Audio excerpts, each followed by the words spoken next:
No te alarmes. Este aviso no es para ti, pero te entiendo. ¿Quién no reconoce este sonido? Es el que anuncia las malas noticias, el que indica que alguien ha entrado donde no debe. Y si ese donde es tu negocio o tu casa, tu reacción dependerá de quién esté detrás para atender la alerta. Este capítulo lo dedicamos a eso, a una cosa que tienes que tener muy en cuenta si contratas una alarma. Te vamos a hablar de las centrales receptoras de alarmas. Así que ya puedes relajarte porque estás en el podcast Zona de Seguridad. Yo soy Enrique González Herrero.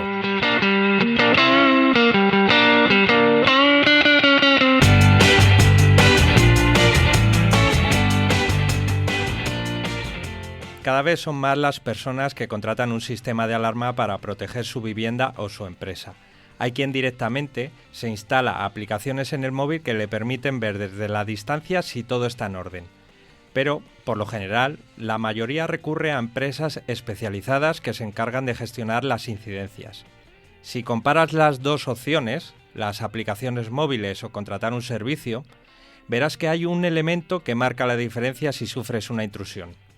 Con el móvil serás un testigo de excepción, pero con una central receptora de alarmas, con una CRA, tendrás detrás a un equipo de personas y tecnología que darán la respuesta. Las CRA son centros operados por profesionales desde los que se gestionan las alarmas.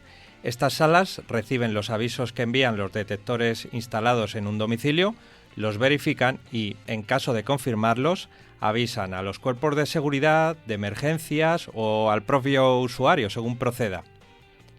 Su principal función es, por tanto, reaccionar cuando se produce una alerta, que puede ser un robo, un incendio o una situación de peligro. Las CRA, además, están activas las 24 horas del día, los 7 días de la semana y todos los días del año. En definitiva, las centrales receptoras de alarma son la respuesta más rápida y efectiva a un incidente. En España existen actualmente más de 3 millones de conexiones a CRA, de las cuales 2 de cada 3 son de ámbito residencial y el resto de empresas.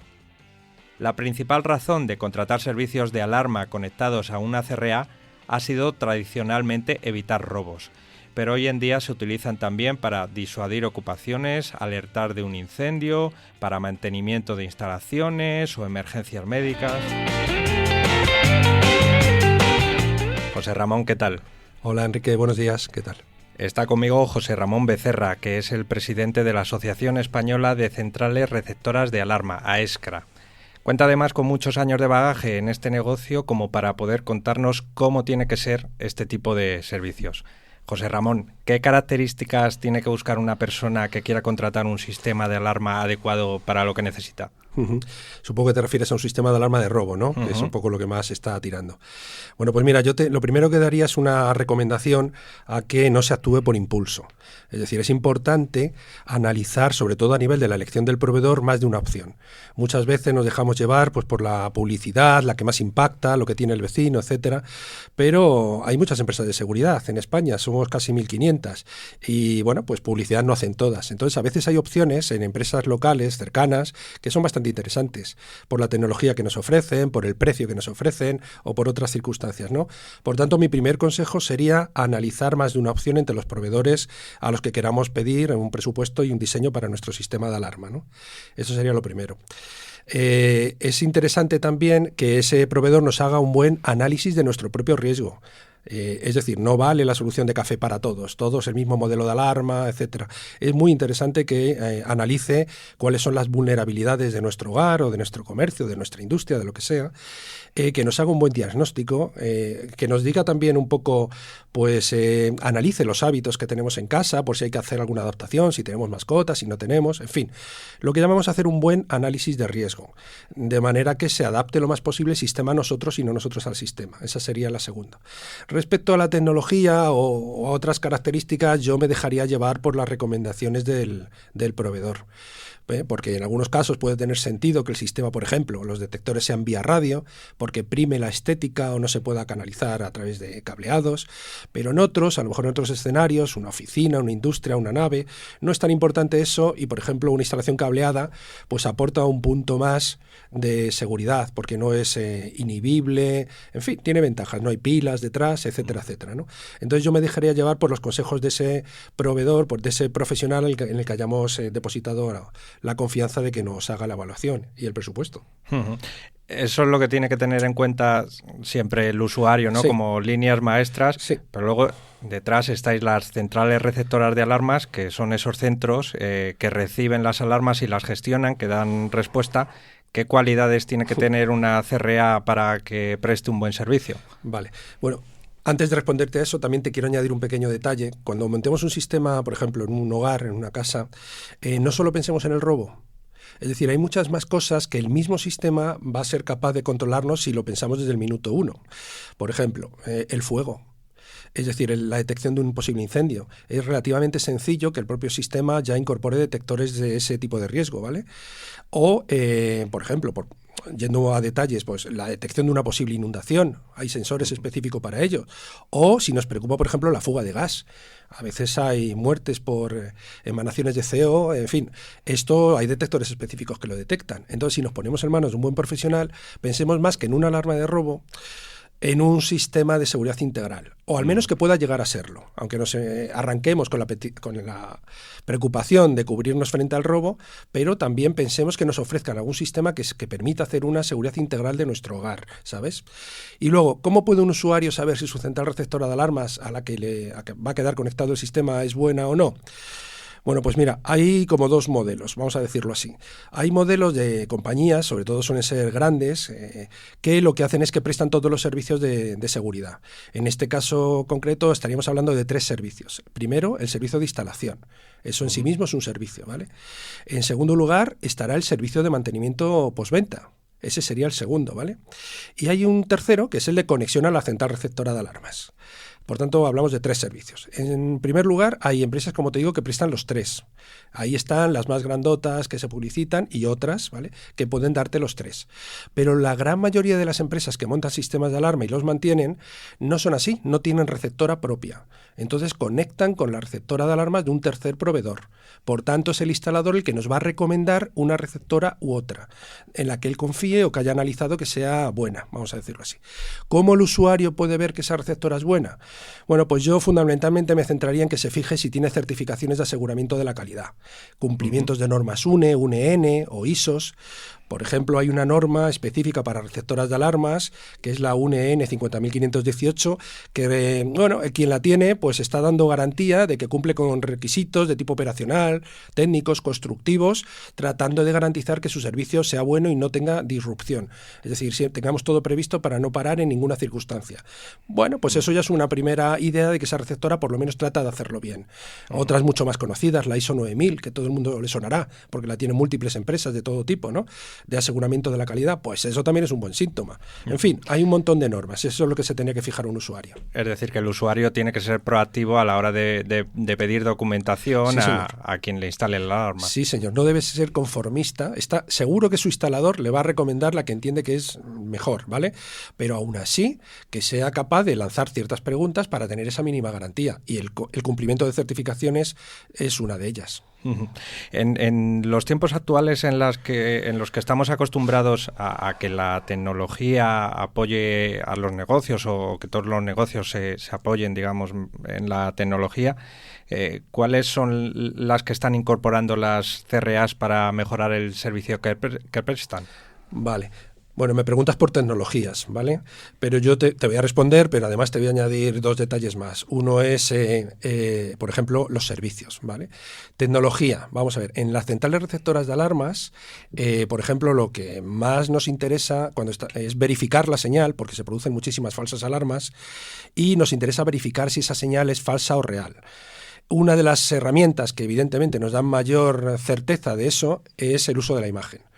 Entonces ya llevamos tiempo viendo detectores de intrusión que incorporan pequeñas camaritas que solo se activan cuando se dispara la señal de alarma. Y nos mandan o un clip de vídeo o una serie de fotografías encadenadas que nos hacen ver si hay una persona dentro del área donde se ha disparado la alarma. Eso es muy útil, ¿vale? Muy útil, el uso de la imagen. Ahora bien, también hay tecnologías cada vez más activas, como por ejemplo las que utilizan el videoanálisis. Estamos ya aquí hablando un poco de inteligencia artificial, donde hay mucho desarrollo por delante, donde es la propia cámara la que es capaz de identificar si está viendo un movimiento delante de ella con un patrón de comportamiento de un ser humano, o, por ejemplo, lo tiene que discriminar como falsa alarma porque lo que está viendo que se mueve es más bien un animal o un objeto en movimiento por el viento o cosas así. Hablamos de videoanálisis. Hay escenarios, sobre todo para exteriores, donde el videoanálisis es una de las mejores opciones. Esa es una de las... Ya por darte un detalle, podríamos incluso utilizar herramientas como esa cuando el entorno legal lo permitiera, para ver si es tu cara la que está entrando en casa y has cometido un error que ha hecho que se te dispare porque no te ha dado tiempo a quitarla y por tanto es una falsa alarma, que el sistema de manera automática lo determina, o no es tu cara y por tanto es una persona desconocida para ese entorno y poder entender que ahí hay más peligro porque tenemos que verificar quién es esa persona, ¿no? Cosas así llegarán, pero casi todo basado en la imagen. Y respecto a la diversificación de servicios que te comentaba antes, pues va un poco en la línea de la primera pregunta. Más emergencias a controlar, más situaciones a controlar, el incendio, la fuga de gas, la inundación, incluso vamos más allá. ¿Y qué tal si protegemos a los miembros de la familia? Es decir, que cada persona, pues gracias al localizador que lleva su móvil, pues tengamos una app que tú puedas pulsar en cualquier punto de la calle que te encuentras mal, o que vas a tardar un cierto tiempo en llegar de un punto a otro y si lo sobrepasas, lo detectemos como una alarma. Eso está de moda. Incluso, ¿por qué no?, proteger a tu mascota, a tu perrito. ¿Qué tal si le ponemos un localizador que si se nos pierde lo encontremos? Hay un gran desarrollo de los servicios unidos a esa tecnología que nos sirve para conectar a la receptora. Y bueno, eso sería un poco... En el caso que hablabas de la tecnología, uno de los objetivos al final, aparte de proteger al usuario, es también reducir el número de falsas alarmas que se producen, ¿verdad? Sí, que es uno de los problemas que tenéis las centrales receptoras, porque bueno, hablabas por ejemplo de las mascotas, que siempre ha sido uno de los ejemplos de cómo se produce una falsa alarma cuando no está la familia dentro del hogar, pero está la mascota y es la que provoca que salte una alarma y luego en realidad no está pasando nada. Correcto. Evidentemente, si tenemos un sistema, por ejemplo, con imagen y somos capaces de ver que eso es un perrito, un gato, el que se está moviendo, pues evidentemente lo filtramos. Realmente es el problema con mayúsculas que tenemos en el subsector de las centrales receptoras de alarmas de las empresas de seguridad, las falsas alarmas. Pero no es un problema solo de las centrales receptoras de alarmas, es un problema de la sociedad. Es un problema porque consumimos recursos policiales. Por darte un dato, las centrales receptoras de alarmas que recibimos millones, estamos hablando en el ámbito de millones de señales de falsas alarmas al cabo del año, filtramos aproximadamente el 99,5% de las señales que recibimos. Es decir, muchísimas las filtramos, mirando, llamando, en fin. Evidentemente con los recursos que han puesto a nuestro alcance el legislador, el usuario y su instalador, ¿de acuerdo? Eso es muy importante. Pero filtramos muchas. ¿Qué ocurre? Que en el 0,5% restante no hemos podido verificar la falsedad, lo cual no quiere decir que entre ellas muchas sean además falsas, ¿vale? Pero hemos tenido que avisar a la policía. Aproximadamente, grosso modo, el 80% de las veces que va a la policía también son falsas. Entonces, ¿a quién daña? Consume recursos públicos, hace perder tiempo a la policía en esa intervención. En fin, no es lógico. Entonces, hay que buscar herramientas y sistemas para poder reducir ese problema, porque es un problema de todos. Así es. ¿Qué otros problemas os encontráis quienes gestionáis las centrales receptoras de alarmas, aparte de lo que hablabas? Bueno, pues mira, uno de los problemas es que no trabajamos con las herramientas o con los recursos que nosotros decidimos. Es decir, trabajamos con lo que ha puesto a nuestro alcance 3 actores. Número 1, el usuario, con su decisión de lo que quiere poner en su casa. Imagínate, puedes poner detectores de intrusión sin imagen o con imagen. Si decides, por abaratar un poco la instalación, ponerlos sin imagen y que sean un mínimo de ellos, la legislación pide un mínimo de 3 elementos de detección, Según la propia legislación, no puedo avisar a la policía si no saltan 3 distintos en menos de media hora. Es decir, si solo recibo uno, que no he podido ver ni saber mucho más, no puedo avisar a la policía. Por tanto, ahí es mucho más ineficiente que si ese uno tiene cámara integrada. Porque si veo con esa única detección que hay alguien, la ley sí que me deja avisar a la policía. He podido confirmar, que es como se llama el término a nivel legal, confirmar que hay alguien, por tanto puedo avisar. Por tanto, primer actor que influye en mi trabajo como receptora de alarmas, el usuario y sus decisiones, ¿vale? Segundo actor, el instalador barra mantenedor del sistema. Es decir, cómo hace su trabajo, qué tiempo cómo ha hecho ese diseño previo, ese análisis, supongamos que lo ha hecho bien, pues tiene que haber hecho una buena instalación, tiene que estar bien mantenida, tiene que haber asesorado bien al usuario de no solo del manejo, para evitar esas falsas alarmas que hablábamos antes, sino de cosas que tiene que evitar que producen falsas alarmas y que si no se lo cuentas, el usuario no tiene por qué saberlo. Corrientes de aire, por tanto no se pueden dejar ventanas abiertas, movimientos de animales, por tanto no puedo dejar mascotas moviéndose por casa, etcétera, salvo que el sistema haya sido diseñado para contemplar esa opción, ¿vale?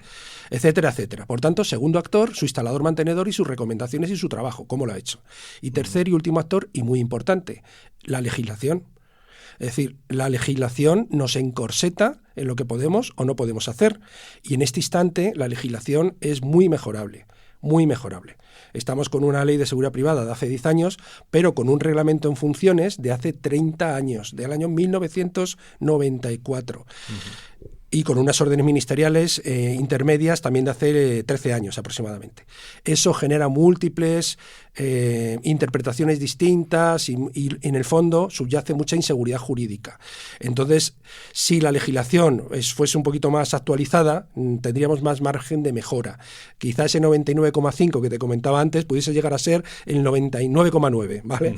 Pero necesitamos que la legislación mejore.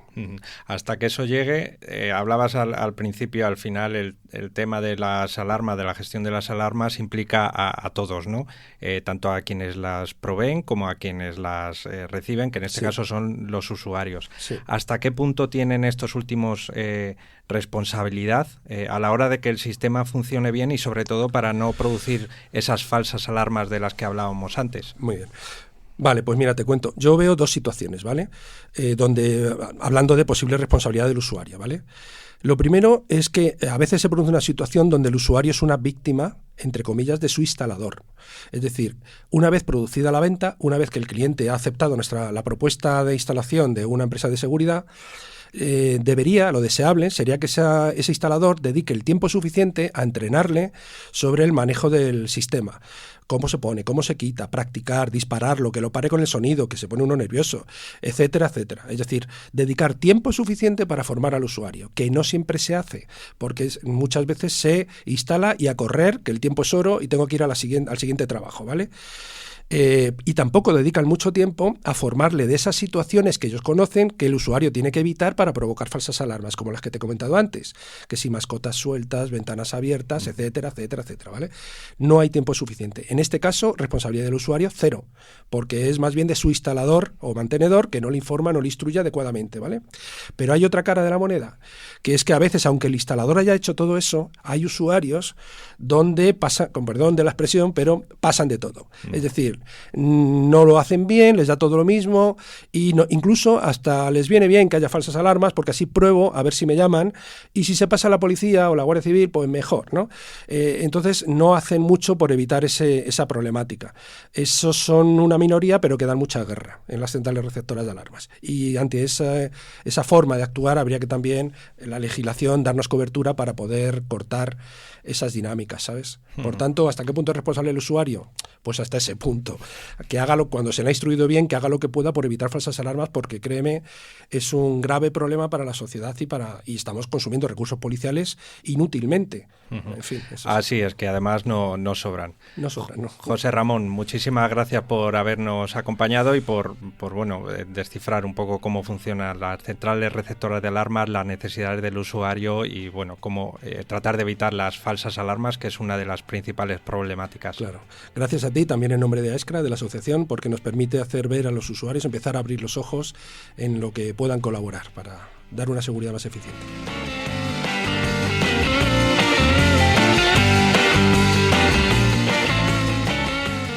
Si quieres saber un poco más acerca del trabajo que llevan a cabo las CRAs, entra en la web de la revista Seguritecnia. Recuerda que tienes que entrar en www.seguritecnia.es. Y recuerda que si te interesa la seguridad, este es tu podcast. Esta es tu zona de seguridad.